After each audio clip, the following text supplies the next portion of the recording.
दोस्तों, जैसा कि हम इलेक्ट्रिशियन थ्योरी के प्रथम सेमेस्टर के 10वें चैप्टर पे चर्चा कर रहे थे, जो कि पॉलीफेज चैप्टर का नाम था। इसका हमने 2 भाग आप लोगों के लिए बना करके दे दिया था मैंने।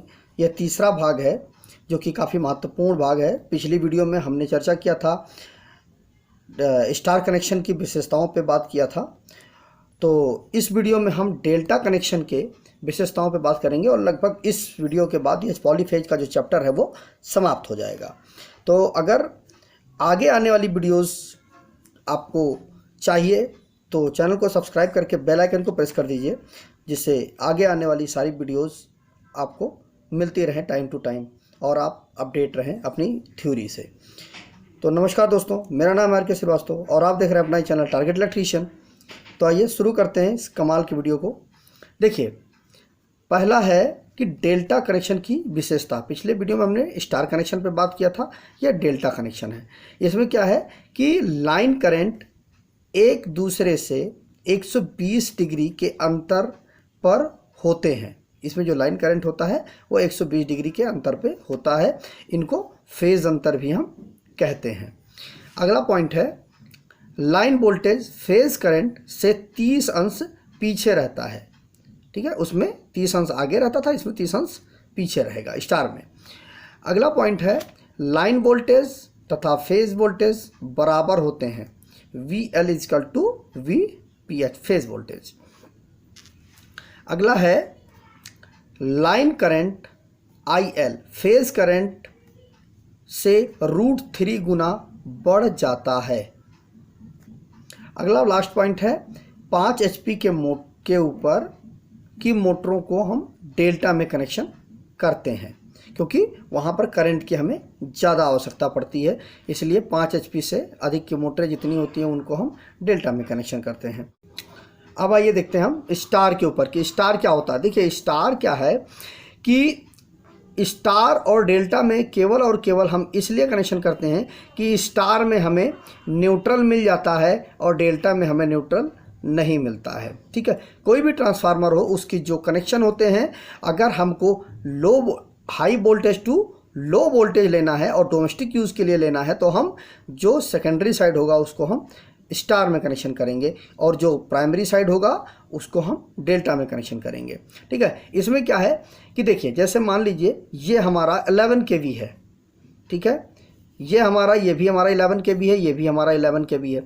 अगर इन तीनों, यहाँ पर जो फेस है, यहाँ पर जो फेस है और यहाँ पर जो ये फेस है, इन तीनों फेसों को यदि हम स्टार बना देंगे, ठीक है, डायरेक्ट, ठीक है, इस तरह करके यदि इन तीनों फेसों को शॉर्ट कर देंगे तो यहाँ पे एक ब्लास्ट हो जाएगा, क्योंकि ये तीनों अलग अलग फेस हैं।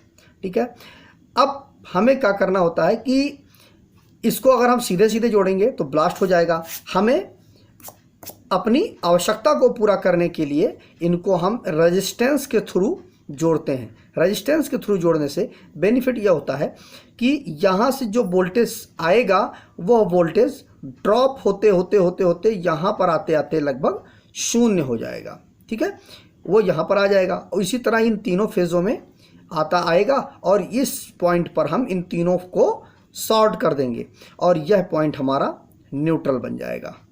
ठीक है, अब क्या है, इससे फ़ायदा ये होगा कि यह इस फेस के लिए भी सर्किट पूरा करने का काम करेगा, इस फेस के लिए भी सर्किट पूरा करने का काम करेगा, इस फेस के लिए भी सर्किट पूरा करने का काम करेगा।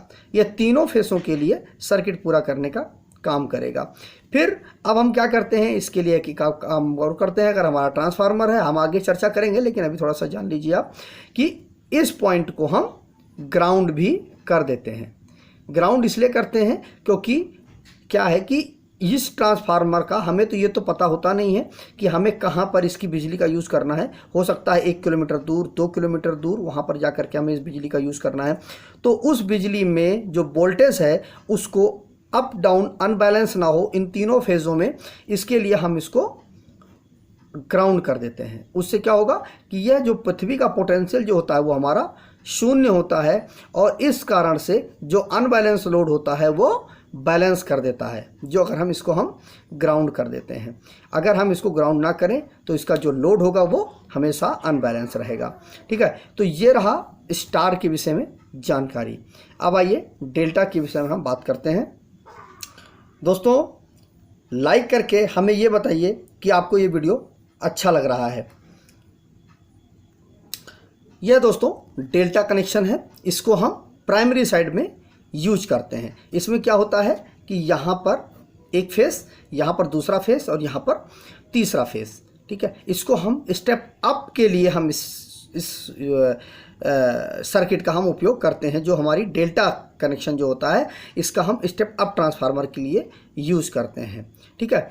ट्रांसफार्मर जो हमारे होते हैं, आगे हम चर्चा भी करेंगे, डेल्टा टू डेल्टा भी होता है, डेल्टा टू स्टार होता है, स्टार टू डेल्टा होता है। हमें जैसी ज़रूरत होती है उसके अनुसार हम कनेक्शन कर लेते हैं, ठीक है। तो ये रहा डेल्टा कनेक्शन के बारे में जानकारी। इसके बाद लास्ट पॉइंट हमारा क्या बचता है, फेस सीक्वेंस मीटर।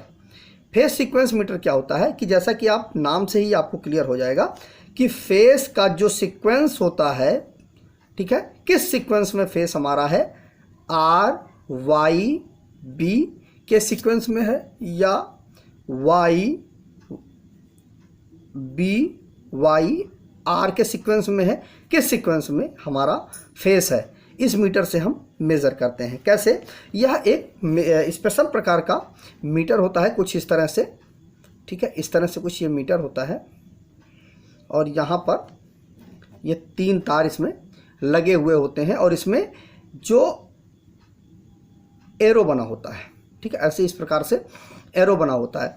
ये क्या होता है, यह 3 फेस जो सप्लाई होती है उसके क्रम को, जो उसका क्रम है आर वाई बी के क्रम में है या बी वाई आर के क्रम में है, किस क्रम में है, इसको हम चेक करने के लिए इसका उपयोग करते हैं, ठीक है। आप यह कैसे पता करेंगे कि यह आर वाई बी के सीक्वेंस में है, केवल और केवल हम फेस सीक्वेंस मीटर से ही इस चीज़ को, हम अनुक्रम को हम पता कर सकते हैं, क्योंकि तीनों फेस तो बराबर होते हैं। अक्सर लोगों में कन्फ्यूज़न भी होता है कि आर फेस में ज़्यादा पावर होती है, वाई फेस में कम होती है या बी फेस में कम होती है, लेकिन ऐसा नहीं होता है। तीनों फेस बराबर के होते हैं और तीनों फेस में बराबर पावर होती है। ऐसा नहीं होता है कि एक फेस कमज़ोर होता है, ठीक है। इसमें क्या है, ये तीनों फेस को नापने के लिए, इसका मतलब इनका सीक्वेंस नापने के लिए हम इसका उपयोग करते हैं। इसलिए इसे 3 फेस अनुक्रम इंडिकेटर भी हम इसको कहते हैं। तीनों फेसों को नापने वाला इंडिकेटर भी हम इसको कहते हैं। यह जो है इसमें क्या होता है, एक्चुअल में क्या होता है कि ये जो हमारा इंडक्शन मोटर होता है, सेम उसके प्रिंसिपल पे ये काम करता है। क्योंकि इंडक्शन मोटर में क्या होता है, यदि फेस सीक्वेंस उल्टा हो जाएगा तो मोटर उल्टी चलने लगेगी और फेस सीक्वेंस अगर सीधा हो जाएगा तो मोटर सीधी चलने लगेगी। फिर हम क्या करते हैं, अगर उल्टी चल रही है तो किन्हीं 2 फेसों को हम आर को वाई के साथ, आर वाई बी है तो इन दोनों फेसों को या इन दोनों फेसों को हम इंटरचेंज कर देंगे, तो क्या होगा, फेस सीक्वेंस सही हो जाएगा और मोटर हमारी सीधी चलने लगेगी। तो यह जो फेस सीक्वेंस मीटर होता है, ये इंडक्शन मोटर के सिद्धांत पे काम करता है। एक्चुअल में होता क्या है कि जैसा इंडक्शन मोटर में जो 3 फेस इंडक्शन मोटर होता है उसमें 3 कॉइलें होती हैं, उसी तरह इसमें भी 3 कॉइलें होती हैं जो कि 120 डिग्री के एंगल पर रखी जाती हैं। वो इसीलिए रखी जाती हैं क्योंकि तीनों फेसों में 120 डिग्री, जैसा मैंने आपको पिछली वीडियो में बताया था, अगर आपने उस वीडियो को नहीं देखा है तो डिस्क्रिप्शन में लिंक है, आप वहां पर जाकर के उस वीडियो को देख लीजिए कि 120 डिग्री का ही एंगल क्यों बनाया जाता है, ठीक है। तो यह 120 डिग्री के ही एंगल पर मोटर जो कॉइलें होती हैं उनको हम सेट करते हैं जिससे कि फेस सीक्वेंस हमारा सही रहे, ठीक है। अब इसमें होता क्या है कि इसमें इंडिकेटर के अंदर जो होता है, जो इसमें इंडिकेटर होता है उसके अंदर एक एल्युमिनियम की डिस्क लगी होती है। तो यह जो है क्या करती है कि इसके ऊपर एक इस तरह से एक डिस्क लगी होती है और इसके ऊपर तीर बना हुआ होता है, ठीक है। अगर अब क्या होता है कि जब हम इसको सप्लाई के साथ जब हम इसको जोड़ देते हैं, तीनों फेसों के साथ इसको हम जोड़ देते हैं, अब अगर फेस सीक्वेंस हमारा सही है तो यह डिस्क जो है हमारी सही दिशा में घूमेगी, और अगर फेस सीक्वेंस हमारा उल्टा है तो यह डिस्क जो है हमारी उल्टे दिशा में घूमेगी, ठीक है। अब अगर उल्टे दिशा में घूम रही है तो हम इन तीनों में से किन्हीं 2 फेसों को इंटरचेंज कर देंगे और हमारी जो फेस सीक्वेंस है वो हमारा सही हो जाएगा और डिस्क हमारी सीधी घूमने लगेगी। तो दोस्तों, ये रहा फेस सीक्वेंस मीटर के बारे में जानकारी। ये काफ़ी इम्पॉर्टेंट टॉपिक था इसलिए मैंने इसको बताया आपको।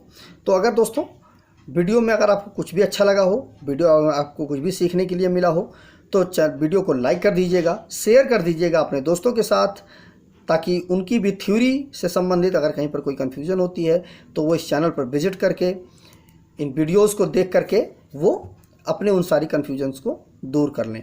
और दोस्तों, अगर वीडियो अच्छा लगा हो तो चैनल को सब्सक्राइब करके बेल आइकन को जरूर प्रेस कर दीजिएगा, जिससे आगे आने वाली वीडियोस की नोटिफिकेशन आपको मिल जाएगी और आप उन वीडियोस से हमेशा अपडेट रहेंगे। अब दोस्तों, इसके बाद हम ये लगभग प्रथम सेमेस्टर ख़त्म होता है यहाँ पर, ठीक है। पॉलीफेज के बाद प्रथम सेमेस्टर ख़त्म हो जाता है। अगली वीडियो से हम सेकेंड सेमेस्टर के ऊपर हम बात करेंगे, जिसका जो पहला चैप्टर होगा वह सेल के ऊपर होगा, सेल ऑब्लिक बैटरी, ठीक है। सेल ऑब्लिक बैटरी पे हम चर्चा करेंगे। अब ये भी काफ़ी महत्वपूर्ण टॉपिक है, काफ़ी इंटरेस्टिंग टॉपिक है और काफ़ी एग्ज़ामों में पूछा जाने वाला टॉपिक है। तो आप अगर अभी से चैनल को सब्सक्राइब कर लेंगे और बेल आइकन को प्रेस कर देंगे, जिससे इस टॉपिक पर जब भी वीडियो आपको मिलेगी, जब भी मैं वीडियो अपलोड करूंगा तो उसकी सूचना आपको तत्काल मिल जाएगी और आप उस वीडियो को तुरंत देख लेंगे। तो मिलते हैं नए वीडियो के साथ, तब तक अपना बहुत बहुत ख्याल रखें। नमस्कार दोस्तों।